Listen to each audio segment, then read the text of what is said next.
Hey everyone, it's the Gives in the Bank Recruiting Podcast brought to you by BuckeyeScoop.com.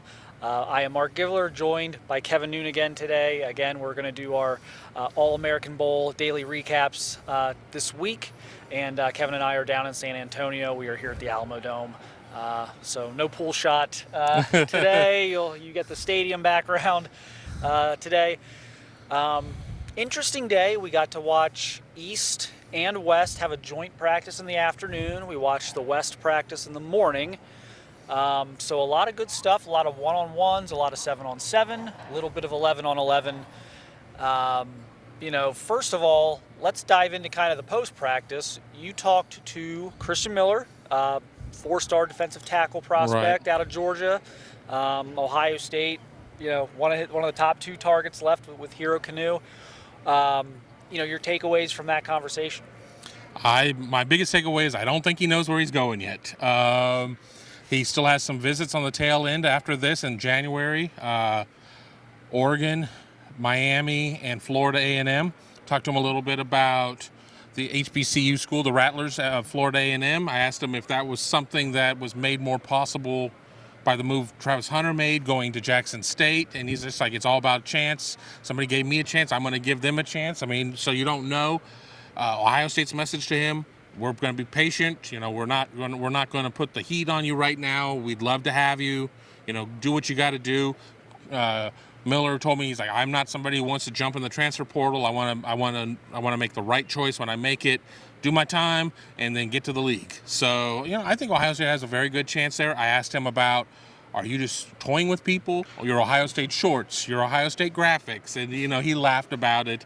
He's like, no, I'm not playing with with y'all. I mean, just if I feel like putting on Ohio State shorts, I'm going to put on Ohio State shorts. But he likes to play a couple games.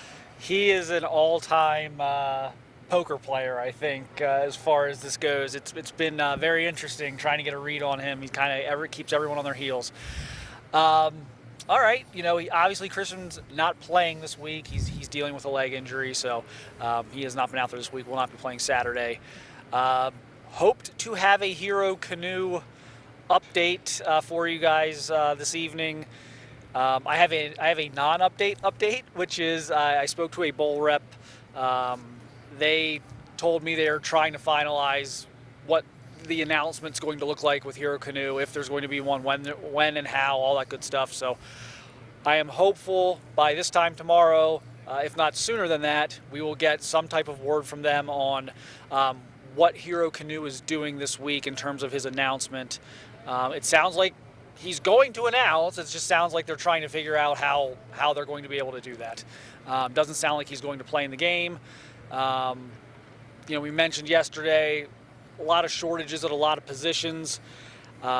Today, I wouldn't call it the ideal amount of depth, but there were more bodies out there today. They must have I think they got some guys in from maybe around the state. And I could have sworn I saw like a South Lake Carroll shirt at some point. So I think they've got some alternates they got in here. The West was going with 6 offensive linemen yesterday. They had 8 out there today. So I think they, the game, I try not to, I didn't want to set any panic alarms. I didn't mention this yesterday, but kind of privately, I was telling Kevin yesterday, I don't know that there's going to be a game on Saturday. It sounds like we're trending towards there being a game on Saturday. They've got more bodies down here, so that's good. Takeaways from today, was there a standout or two for you? I really was impressed with Tegra Shabola, and I was really impressed with Caden Curry. And I had the opportunity to watch him go head to head a couple of times, and I watched Caden Curry get the better of one of those reps. So, Tegra was throwing guys around. I mean, it was a clinic what he was doing out there. And then on the other side, Caden Curry was unblockable. So you had Godzilla and Mothra going at one another in those things. I hope that my footage that I shot is as good as what I saw with my own eyes. I thought both of them were very impressive as I spent more focus on line play today as you were watching more skill. Yeah, and I did get to watch there was a little bit of break in the action. I was able to get a little bit of the O-line, D-line stuff, and between that and the 11-on-11 stuff from earlier, Caden Curry, another very strong day, had another sack in 11-on-11, had another couple of pressures, was winning his one-on-one reps. He's having a great week. This is someone who I think is probably going to move up the rankings this week. It would seem. I don't know how you can come down here and watch practice the last few days and not come away with the impression that he's one of the top couple Right. of guys at this entire event. So he continues to have a great week.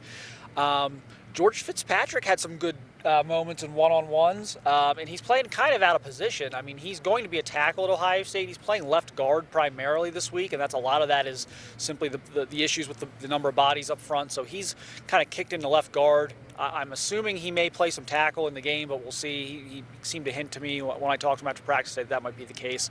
So we'll see what he does during the game, but playing a lot of left guard. And for a guy who's a converted tight end, that's probably not ideal in these situations because he's a converted tight end who's now playing tackle, and now you're putting him inside, and he's facing. He's got even less space. Right. He's not playing in space, which is his strength as he's going against these 295-pound monsters on the interior where he's not used to blocking guys like that, and I thought he held up very well in one-on-ones. I got a couple clips of him that we'll have on the site at some point where he was able to anchor against these guys, and that was impressive to me. I love the feet, and I'm liking, he was one of the guys I was excited to see this week. I'm liking what I'm seeing out of George Fitzpatrick, especially when you start thinking about what he could be maybe in 2 years versus what he is today. So that was a standout for me on top of Caden Curry. The receivers were good. Was there a wow moment there from Antwi or Grays? No, but they were solid. No drops. They were able to separate. Kojo almost did. I said no wow moments. We were very close to having one.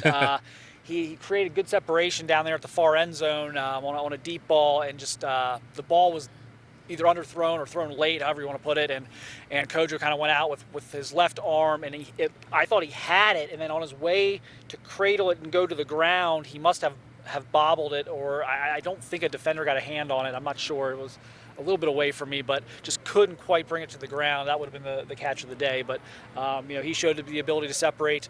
I watched both of them, and it's a lot like these guys we've been watching. Not so much, they're not identical to like guys like Garrett Wilson and Jackson Smith and Jigba. There are differences we can talk about, but they can play inside and outside. It's the same thing. They line up in the slot, they line up outside. It just seems like that's what Hartline's going for, is that 6 foot tall receiver that can play in the slot and can also play out on the perimeter. And I think those guys will fit very well with what they like to do with their receivers as far as moving them around. What do you think this game's going to look like on Saturday? Is it going to be a defensive slugfest is it easier to play defense in this environment? Is the offensive line, because you're mixing and matching this offensive line anyway, but then you've got the shortage and the new bodies. I mean, are we worried for Devin Brown on Saturday, I guess, is my question. Even under the best of circumstances with depth, this game never is the offensive shootout we think we're going to see. Well, it's full of 4 and 5 stars. They're going to be able to do all of this. Well, they have 3 days to practice or whatever, and it's very modified rules in terms of, what you can do on third down, what you can do here. I mean, it always ends up favoring the defense, and it's not that the defense necessarily has a big day. It's more of a matter of, I think, that the offense is extremely limited in what it can do. I had the chance to talk to Keon Grays, who said, expect a shootout. I laughed. I mean, I don't really remember many times in either of the All-Star games, whether it being the All-American Bowl or the Under Armour game, of seeing 35-31 or 48-45, to use a score that's familiar to Ohio State fans right now. I think that there'll be some moments where it bogs down, but I think we'll see a couple of individual standout moments. I really think somebody like Caden Curry could have a big game.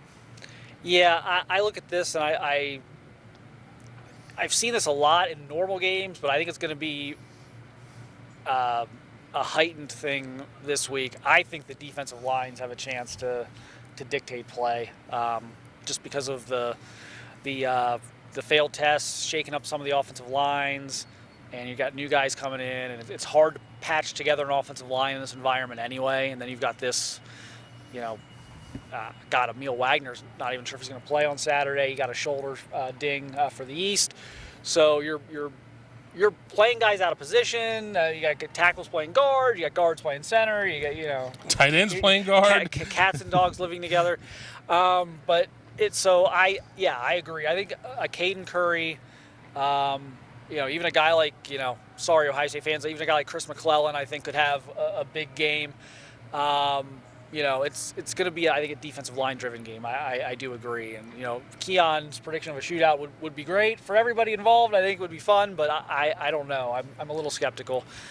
Let's wrap it up with kind of the Devin Brown daily update, because I think some of these guys, with the linemen standing around a little bit, and they're not able to rotate the skill guys as much, so you're taking more time between reps, so you're not getting as many reps. So the quarterbacks are probably the easiest position to evaluate down here this week. Devin had an interesting day for me. It was kind of a good and bad sandwich, with the good being the bread, because he had a great start to his morning, had a great 7-on-7 outing, was fine for most of 11-on-11 in the morning, and then I think like 2 of his last 3 passes were intercepted. Right. So he made a couple of one where like a receiver stopped. Yeah, there was looked like some type of miscommunication on that one, and then he threw one down the middle that probably shouldn't have been thrown, and I think he overshot his guy and was intercepted. So that happened. But then they came back out for 7-on-7 in the joint practice, and he threw 2 40-yard touchdown passes. So, again, a bit of a roller coaster today, but ultimately more good than bad, and continues to show just beautiful touch on the deep ball. I think he's completed 5 or 6 long passes already this week. Very, very strong arm. So, again, Devin Brown, solid. Would have been one of my top probably 2 guys yesterday. Maybe not one of my top 2 guys today. You got to knock him for the interceptions, but still a solid day. And we'll see how he does in the game. Yeah, I was going to say, I saw quarterbacks in general today had an up and down day. I saw a lot of interceptions. It was just, I think as it's getting a little bit closer to the game, maybe guys are pushing a little bit more, maybe thinking, okay, I'm used to being in my district where I'm far and away the best player, and there's not this type of defensive back talent. And even with the diminished numbers, the guys who are here still can play. And then again, as I said, I think offensively, you can only install so much in a game like this in only just a couple of days, and there's just going to be some miscommunications. Yeah. It takes a few days to get on track with some of these guys. But I like what I've seen from Devin Brown this week. Yeah, I think, again, it was kind of hit some rough waters, but then he comes back out in the afternoon. I think that was actually kind of encouraging, is he comes back out in the afternoon after kind of a tough finish to his morning practice, and turns in a phenomenal 7-on-7 session this afternoon. So we'll have a video of that as well at some point here on BuckeyeScoop.com. I think that covers it, and it looks like they're trying to shut down the stadium anyway around us, so we probably should leave. But we will be back again on Thursday with another post-practice update, probably a little earlier in the day. There's only 1 practice tomorrow. It's been 2 practices each day the first 2 days. Just 1 tomorrow. I think they'll be over around 12:30. So, probably for late lunch-ish for our recap tomorrow. But thanks for watching, listening, and we will see you over on BuckeyeScoop.com with more.